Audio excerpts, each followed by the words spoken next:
Hi everyone, this is Venture Vitals again, and in this episode we are very glad to have Denis Kalyshkin, who is a venture investor and a very important person in developing venture and startup communities. And actually, Denis, maybe I'll let you introduce yourself in a better shape. Sure. Thanks, guys, for having me. I'm really happy to join this episode. I'm a principal at New York Venture Capital, I2BF Global Ventures, and the fund operates for 17 years, and I'm with the team for 10 years now. And we invest at early stage startups which transform legacy, boring, outdated, so-called unsexy industries, including digital healthcare. Because on one hand, like healthcare in the United States is about 20% of the GDP, so it's a big chunk of money. But on the other hand, there are like so many inefficiencies and so many problems which we need to tackle. So this is why we at I2BF also look at various solutions, specifically for the U.S. business, for the U.S. Healthcare market. Um, and mostly we invest in companies which do not require FDA approvals. So typically we invest in some procurement solutions, ML for, EHR integrations, and etc. Yeah, but sometimes we do some exclusions. And continuing a little bit back, a little bit about myself. I have an aerospace degree. I'm like a rocket scientist, real. And I joined venture capital a decade ago with the mission to, change the world to make it a better place. And definitely healthcare solutions are one of the very important topics for each person living, and and that also have like huge economical implications for the life of each of us, because we are paying a lot for healthcare in every country. So yeah, that's in a nutshell about myself. I also do a few other activities. I have a media project, Task VC, where I share information about general topics of raising funding, understanding how VCs make decisions, etc. Do some events, tracking, mentoring, advising. And also, I'm a big fan of space, and we also run a media Space Ambition, where we cover various space-related topics, space-related businesses, etc. Yeah, happy to share, happy to answer to your questions, happy to share whatever I can. Mm-hmm. Well, hello, Denis. That's impressive. You managed to cover about 6 questions I was going to ask, so that's amazing. You're the degree of mastery of telepathy. But what stands out, I'm sure this is not just my case, but when you present and pitch yourself to people that have not met you before, they remember, oh, it's the rocket scientist guy. So that's what I remember. And that's what I'm most curious about. And I was wondering, is there something that, based on your rocket science studies, you learned that you can apply now in the VC world? For example, I remember, and I don't know the equation, but there is a special rocket equation which calculates, how much fuel and how much, how heavy the satellite can be, and it helps you calculate like how much oxygen and nitrogen, oxygen and hydrogen you have to squeeze in that rocket so that it can get a kilogram of cargo in orbit. And it's it's not a straightforward thing, because like the fuel just needs to bring up the additional fuel that will bring, etc. So I don't know, but is there something like that, an equation or a principle that you can take from the rocket world and you actually use it or adapted it for the venture capital world? So that's my question. Actually, The most important takeaway from my aerospace degree was like every problem I deal with in venture capital is not a rocket science. So I say like, okay, I dealt with more sophisticated things, including like theoretical physics, quantum mechanics, etc. So I figure it out. I can understand this stuff. So that's the most important takeaway. And the other important thing is to make oftentimes when you make decisions about investing in startups, you should foresee something in the future, say like making a suggestion how it will develop, etc. So you need to be rational a little bit, and a little bit visionary, a little bit rational, but composing and forecasting and logical reasoning is really helpful. So these are the two things which helped me. And the third thing is really unusual, because of my education. I have a lot of smart guys and girls working across the globe in various industries, and whenever I need to understand something, I can leverage my alumni network to find a relevant person to talk about quantum computing, like healthcare, satellites, cybersecurity, you name it.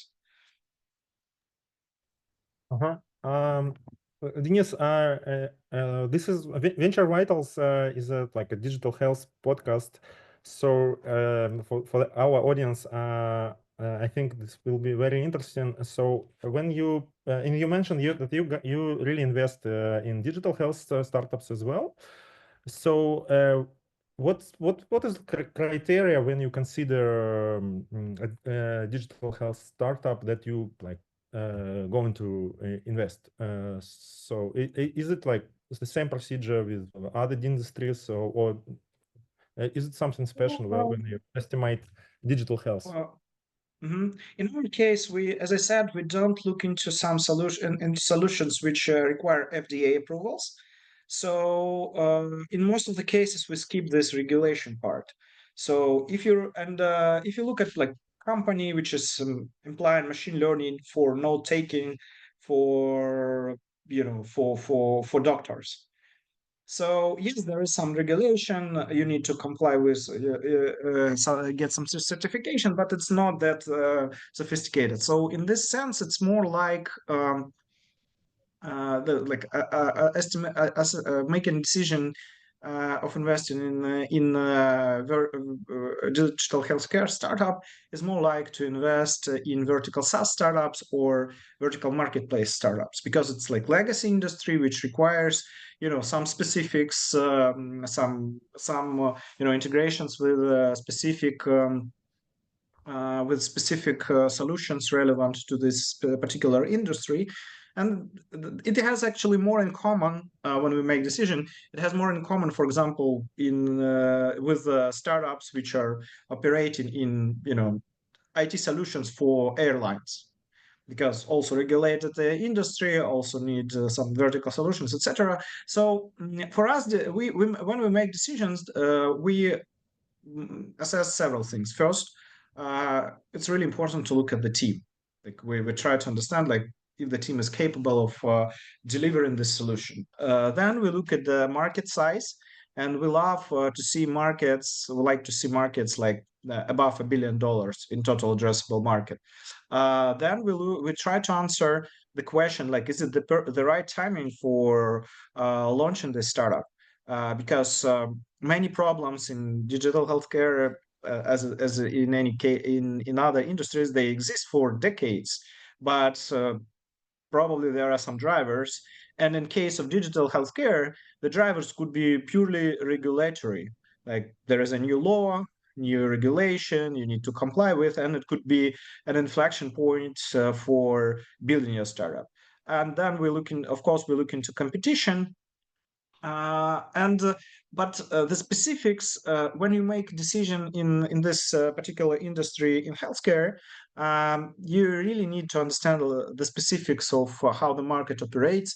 And this is why we mostly invest in the US startups, like the US digital healthcare startups, because US industry, healthcare industry is different from, for example, European industries.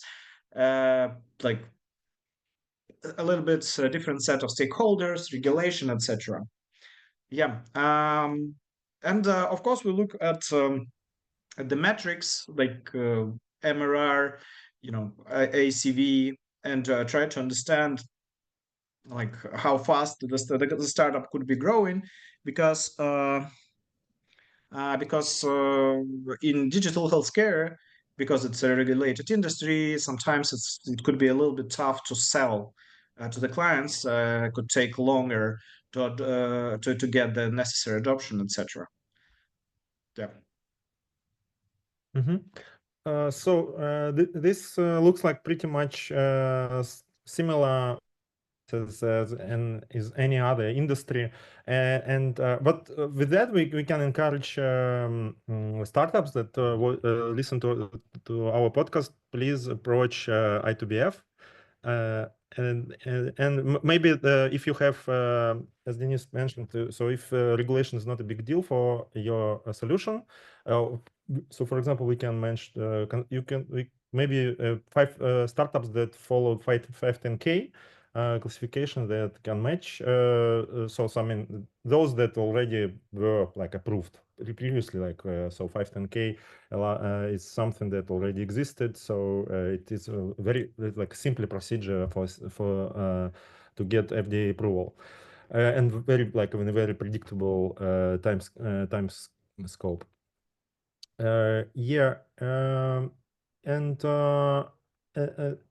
actually, you mentioned several activities you participate. So we will all we will provide information on all of them below to this podcast. You will see. With this, here's my question. So what? And these activities are pretty well known. And for example, this venture analyst course you provide for free for anyone who wants to like to know what is it, how to become a venture analyst. And as far as I know, there are several thousand graduates of this course already.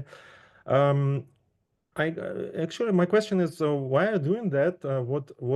It's like for several years, yes. So there is some value, obviously for the audience, but what is the value for you? Why are you doing that? Yeah, sure. Actually, I'm a little bit of weird guy. So I have a personal mission. So whatever I do, and including having this podcast today, is because I want to do something which is in line with my personal mission. My personal mission is to help people who have leverage and have ambitions to make a positive impact for the future generations. And of course, startup founders and specifically deep tech startup founders are the people who make our life better. But what I see is that oftentimes people lack the knowledge, understanding of some things, and I decided to provide this transparency. So, like the course, like my LinkedIn, my information I publish in my LinkedIn profile, in YouTube, etc. All I want to do is provide you, the founders, the instruments to better deliver, like to better perform, to better understand what VCs want from you, to better understand how to prepare for that, to better understand what you can change in your business right now, so that you will be more successful both in terms of sales and building your business, as well as fundraising. And this venture analyst course, actually, most of the participants are founders, because they just want to understand like how VCs make decisions, and I like show the framework, how what we pay attention to, and it makes people to understand better what really VCs want from them. And why I do it for free? I actually remember myself like 14 years ago when I was starting my journey, and like I didn't have a lot of information about venture capital. I didn't even know the word. And I remember how it was so tough for me to gather those pieces of information, and it took me a lot of effort, time reading books, etc., to better understand how to make investments, how all this industry works. So I kind of distilled this information in a 1 month course, so that the future investors, well, business angels, accelerators, future venture analysts, or the founders, first time founders, they could get this information fast and for free, so that it could change their life. So this is why I'm doing this work. Well, Denis, that's impressive, and I like your mission for people to be able to make an impact, and if they feel that's in the investment arena, then you teach them the basics so that they can become more natural and impactful. For me, I'd also love to be an investor, but still, I somehow feel a barrier that probably isn't there. That you need to be, I don't know, a banker for 20 years and understand and have all these connections around the world to the Rothschilds and etc. But probably it's not the case, because then I meet investors like you or some of the guys around Celestinus, and they are just easygoing, normal young people, obviously without tens of years of experience of financing huge infrastructure projects or whatnot. So that's a very good thing. But still, I'm fascinated by your space inclination, or your history and fascination of space, because you can't help it. These days, space still begins to be the horizon of human progress. We hear about Elon Musk and the Mars mission and the deep space exploration. So I always think about these like deep tech linked to deep space, maybe in some way. And as a physicist, you might find some allusions, but I also learned that you have this space ambition project. Maybe you could introduce a bit, and how do you find time on top of your VC or investor related activities to still cling onto space with the space ambition project? So first of all, like space is has been my love since 5 years old. So I remember myself watching first time the cartoons about robots, transformers, which were jumping from one planet to another, as if they were taking the taxi, and it was like the moment of inspiration, and it follows me all my life. So, and even I joined I2BF because of their investments in there was a company, Planetary Resources. Like in 2013, they were going to mine asteroids. Like, how cool is that? There is money from Richard Branson and Larry Page. And yet back then I was working in a bank. Yeah, but and the other thing is, if you I did this experiment numerous times. So there is a pretty big chunk of people in VC industry, both founders and VCs, who love space. Why? Because space is actually a science fiction in real life. So it's the most futuristic thing you could have. And this is what motivates me. I just love watching movies about it. I just love reading and hearing about it. So a couple of years ago, I just decided. And especially actually, the aha moment was for me the pandemics, because this was the time when you understand you can die any day. Of course, it turned out not that severe, but during lockdown you didn't know that. And I decided, like, if I love this, let's do something, and let's find people who could be helping out me. So we gathered just a group of volunteers helping out, and I'm not running it like myself only. So of course I write some articles, I organize some events, and I provide some insights to other people, and I try to use the resources I have.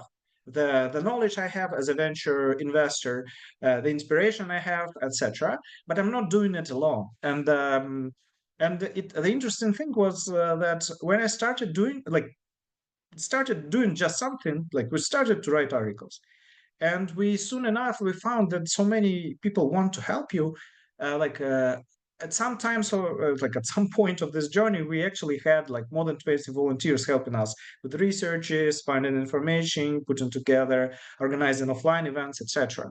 The short answer how I find time for this is I just delegate to other people who are also passionate about it, and I take people who are also outsiders for the industry, because it's so hard for them to get in. But now they are like just watching and reading themselves. While we provide them a place where they could meet each other and they could work on something which will be useful, like starting from a simple competitor analysis for some solution. And and by the way, speaking of the aerospace, we have a healthcare podcast here. An interesting thing is that there are some applications for healthcare. For example, those labs which are launched in zero G on the ISS and Axiom space, they actually one of the most widely spoken topics is actually R&D for pharma companies. So it's not only about the dreaming, but also about like actual applications, and applications could be like multiple in numerous industries. It's just the playground. Space is just the playground for something which you could apply on Earth. Yeah.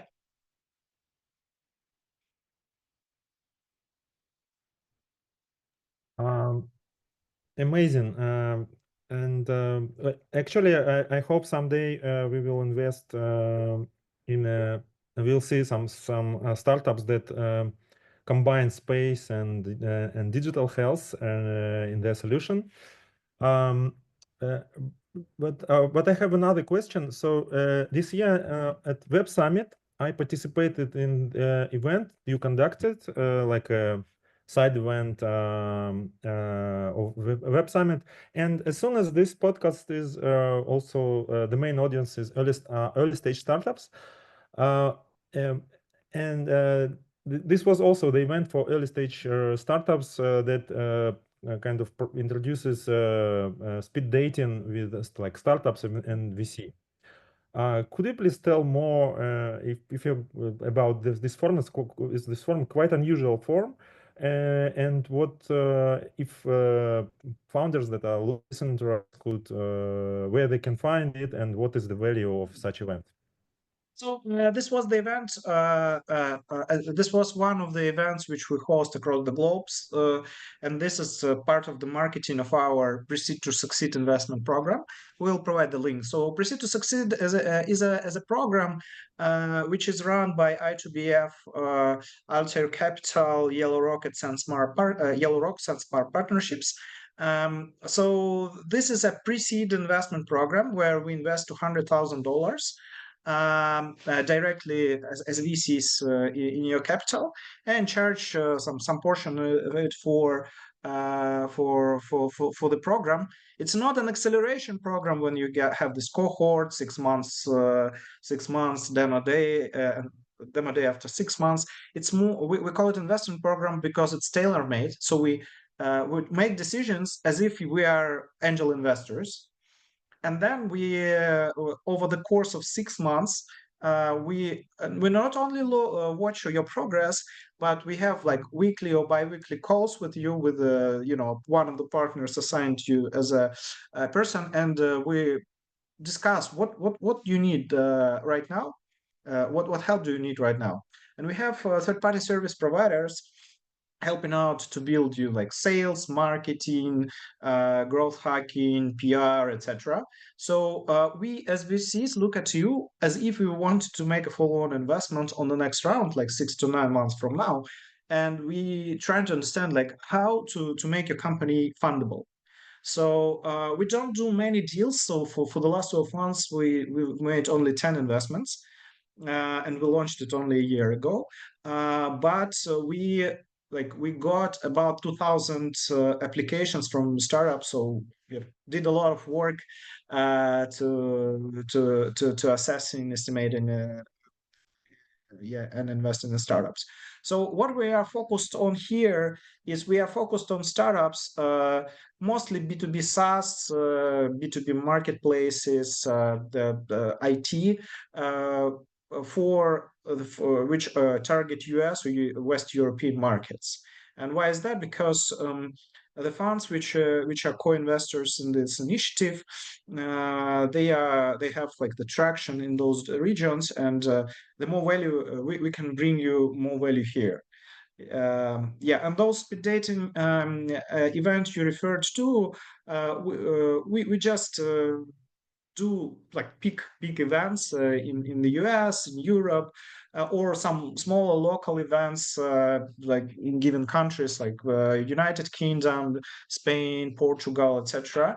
And we hold those events to mix people, to give the opportunity, make a pitch one-on-one, so that you could get more network, more contracts, and just have fun.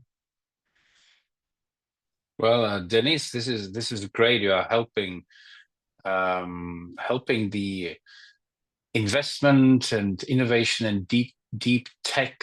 How would you call it? Like a stew to help it reach the state of critical mass and maturity, where it finally churns out hundreds of VCs that are really the cutting edge of deep tech investment. My only question is, once the world is populated with VCs like Youngs who have been through the courses, is it the right way forward that everybody can become an investor in a venture capital fund, and maybe is my question is, okay, here is I live in this bubble of VCs and startups and techs, but to an outside world, it still seems pretty strange that 20-something should be an investor, because usually it requires some experience and having gone through a lot of failures and mistakes, etc. So how do you see the future of VCs? Do you see this like everybody, let's become a VC in a way, maybe a tiny one? There have been crowdsourcing, crowdfunding, crowd investing. Is there going to be like a AI investing or quantum investing? So what's your prediction for the landscape? How it's going to change? Because I think, to me, it's pretty naive to think that once everybody becomes an investor, it will be the point in time in the future where we can say our mission's done, world is fine, let's fly to Mars or somewhere in deep space. So what's your prediction about the VC or investing landscape? So it will always be like a very tiny fraction of the global, private and public financial markets, just because of the nature of what we're doing. We're going after companies which are taking immense risk and outstanding returns. So, and this will always be like just a tiny fraction of population which will be doing this. So, my estimate, like best guess, is like about 1% of the population in any country. And I'm saying both VCs, angels, and founders. We just, we are actually our ancestors are like the pirates, those famous travelers like Christopher Columbus, etc. So we are the people which don't want to take a status quo for granted and want to make change. And this is a pretty small proportion of people like that. So I believe that it will stay this way for infinite time. And I believe that those mass investment market, the mass interest for investing in late stage VC startups, co-investment platforms, it was it had peak in 2021. So kind of right now we have some some balancing on the market. So some people are leaving the market, including venture employees of venture funds. I see some people starting either their own business or starting to work in for startups because there was all over investments in 2021. So now we're like getting to the balance. But what I see also is that I've learned the history of how the venture capital market developed. It started actually in the early 50s, so it's like 70 years plus old industry. So and started in 1990s. It was like the first peak of the industry, and there was like tenfold inflow of people, and of course there was like a big crash during the dot-com bubble, and then like the new wave of 20 year plus growth which we experienced last time. So my point here is that the industry became mature enough because there are like many stages and many stages of investments. There is a path, like the clear path of going to IPO, M&A, etc. So it become like very mature industry, and it means that when the industry is mature, then specialization works better. Of course, you will hear that generalist funds earn money, provide better returns, etc. But the trick is that within those generalist investors, typically there are specialized teams which are focused on something. And this is why actually I told you, Geni, that this is great that you're doing this digital podcast and the digital initiative, and you're like narrow focused on some niche, because you will understand the best. You will get the best network, the access. You will better understand the problems, etc. One thing I believe is what will be happening with venture capital market is that we will see more teams which are specialized on something. The other specialized on something, and not only in terms of making decisions, but also in providing added value, because this is how you could get the better access to funnel of startup founders in your industry. And like I'm pretty sure you in your industry, you see that like with the founders which go after accelerator. The other thing I believe is that there are already like 50 plus big funds, so they will become a financial institutions with multi-stage investments, added value. So think of it as a Citibank, for example, right? So they have multiple departments, multiple things, and they serve the biggest clients. And then there will be many specialized funds, smaller funds, which don't have such resources, and they will need to adapt somehow. So think of it as like regional banks, or think of it like craft beer producers or something. So these are the funds which are specifically focused on some subtopic, and this is how they could stay afloat, and this is how they could win over those big monsters which are getting the best deals. And of course, I don't really believe that we will have 100% like the decisions which will be made 100% based on machine learning and AI, but AI could be leveraged significantly for the processes we're having. So first of all, it's one of the things which VCs are doing now is they actively using those scrappers and algorithms to identify the top funnel, because the good thing about the times we live in is that it became easier for startup founders to cold contact investors, because before pandemics there was a lot of like, okay, you should be only introduced, No, we take like cold emails more easily, and there are tons of recommendations how you could who could make cold contact in of investors.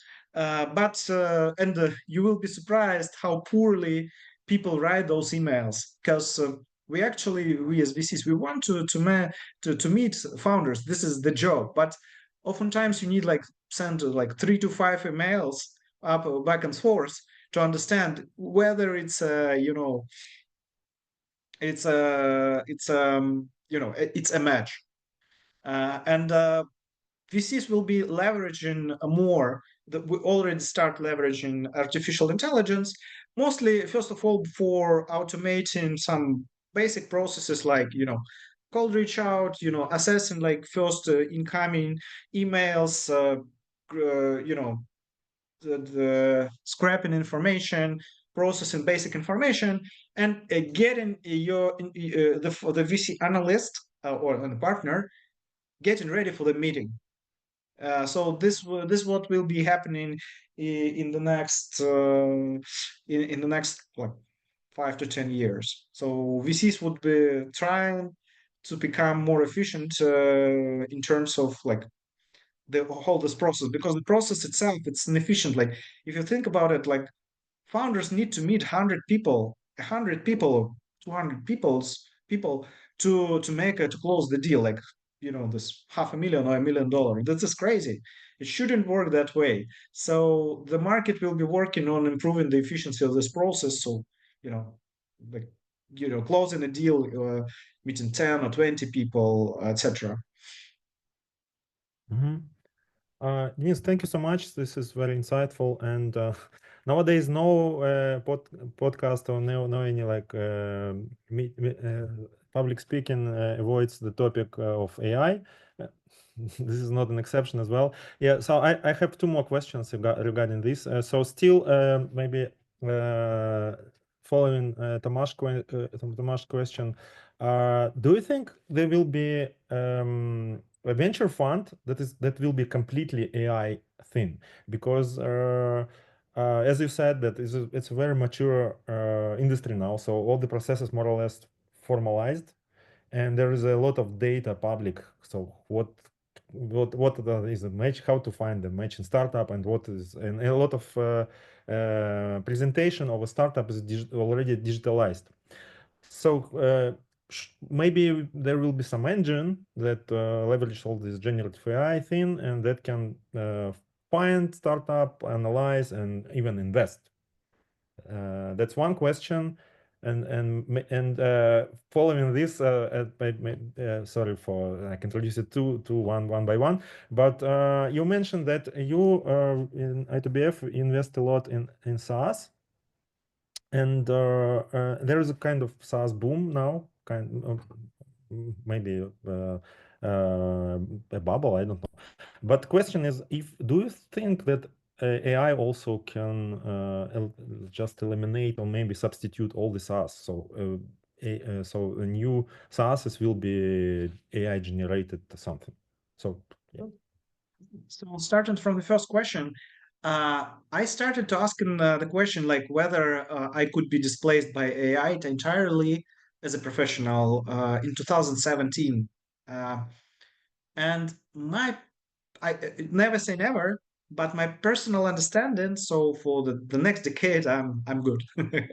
Because of course, it also like we have a lot of information, both public and private, but still, first of all, it depends on the stage where you invest. For if you invest in Series E company, Series D, Series E, of course, it's more like a private investment. While when you invest in early stage company, it's in most of the cases you just need to talk to a person.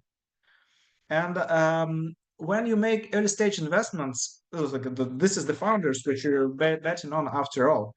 And yes, you can look at some information like their LinkedIn profile, if like they're Stanford alumni or worked in good companies, etc. It's not. It's like you can't do this decision based only on this information. What I'm saying is that especially at early stage, there is so much information which is missing, and you can't and it's crucial for making a decision, but you can't get it from the digital resources. So I see that in the in the next decade, it will be more like AI assisted decision making, not purely like go and pay, and it will improve the efficiency of how we look at the startups, how long it takes the due diligence process, etc. And there is a way of the huge room for improvement. But I don't think we'll in the foreseeable future we will have 100% decision made based on AI. And I loved when I started to dig into this topic.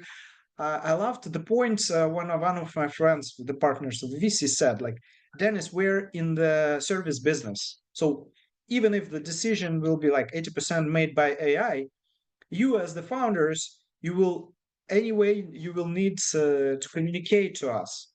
And we talked about this added value, which brings more value and improves efficiency of the startup. So this part is not going away anyway. So, improving efficiency using machine learning and automation, you will have just more time to work with your portfolio companies and provide some services which provide you, leverage. So I don't believe we will be living in an era where a fund is purely run by AI, but it will be definitely a really good leverage. So we inside I2BF, we also use some machine learning algorithms for scrapping, for writing memos, for making competitor analysis, etc. Yes, this is a useful tool. Yeah, this was the first question. And could you repeat the second one? Regarding yes, SaaS will be substituted by AI solution generative. Yeah. So I would say that SaaS is kind of it's already a mass market, because there are conferences and resources like SaaS Talk, SaaS STR. You can find tons of information about how to grow your SaaS business, what metrics to see, how to make decisions, etc. So when I look at this SaaS, SaaS peak, what I think is it's similar to what happened with mobile apps when I started working a decade ago. So back then, everyone was investing in SaaS, in mobile applications. But now, mobile is just an interface. So I believe that while SaaS business is growing, and it's a big chunk of investments, and everyone understands how to make SaaS investments, I believe that in the future, many of the niches will be smaller, not big enough for you to build a unicorn, and more and more SaaS companies will just become in like those mobile apps. It's just IT business which can't raise SaaS VC money, but it could be still a good and profitable business. So that what will be happening, I believe.